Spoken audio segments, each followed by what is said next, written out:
In general, Bruce, I know you and I have talked a number of times before about this early stage investing, and I think one of the things that we've sometimes been guilty of is investing in moonshot companies. So investing in companies that are highly, highly risky, and it's kind of a binary outcome. They're either going to reach the moon or they're not. And if you have only those kind of companies in your portfolio, that's probably not a healthy mix. It pays to have some other types of companies. So Bruce and I have had this conversation a number of times. Bruce, talk about your view on the approach that you take with, you took with Spider Tracks and that you're now taking with iFly and Beanie to get this all-important financial return.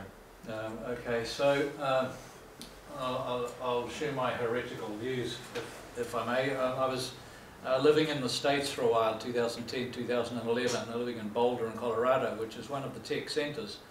And I saw the angel stuff happening there full time, and they would have these amazing weeks like the Boulder Ignite Startup Week. And all these rich fellas would fly in from the West Coast and the East Coast, and they would all be in this place in Boulder. And there was huge money happening there. And the situation there was that there's a big ceiling of buyers who are the big companies, Microsoft, Google, Yahoo are these guys, and they've got big numbers of clients, and if they can find a software product they can sell to those clients for an extra $1 or $2 a month, that's worth a lot to them. So at the bottom of the scale there's these students, kids, the Mark Zuckerbergs of the world, who played away in their dorm rooms, and on their computer they've got a new gizmo which adds a little thingy onto LinkedIn or something like that. Some little thing that's really just a program in a computer. What's it worth? The banks would say it's worth nothing. But within 2 or 3 years it could be sold to these guys up here for 20 mil.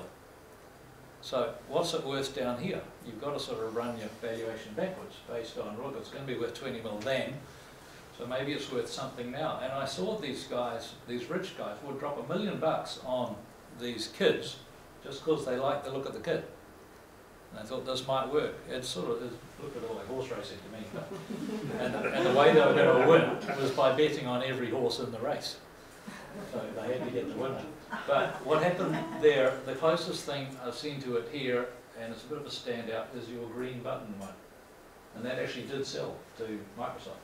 And that happened in a short period. You guys were in and out in 2 years, right? So what happens for those American companies, it's quick and short, it's software based, because only the software companies can accelerate that fast. A company that makes stuff or grows stuff can't accelerate that fast. It comes up each year, but it can't go pow 20 times up in a year. Yep.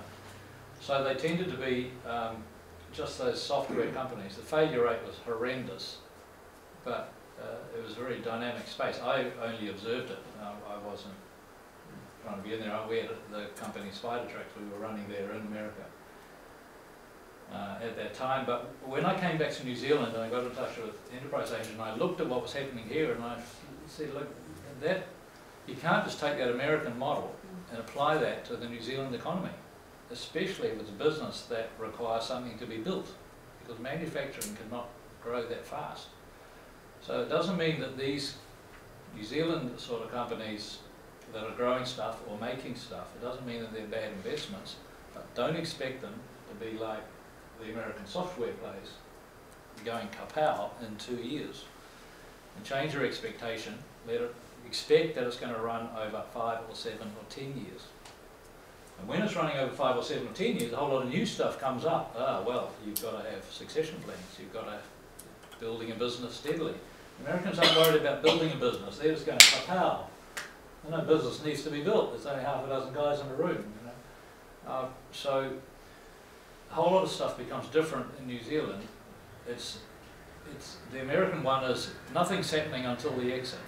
I believe in the New Zealand mode with a longer, slower growth, there's other things that can happen. You can generate your own exit. I sort of did that with Spider Tracks. And so while it's not in this space, it's not completely illiquid. I don't believe that you're stuck there until there's the Yeah. exit. And as you said, with the fund, people can trade in the fund, and the company shares can be bought and sold in these little companies. So, does that help? That's good. So Yeah, that's great. That's a different view, but what I have found is that view works. At least it's worked for the companies that I've been involved with. And you know, you're only as good as your last screw up. But so far, everything's going okay.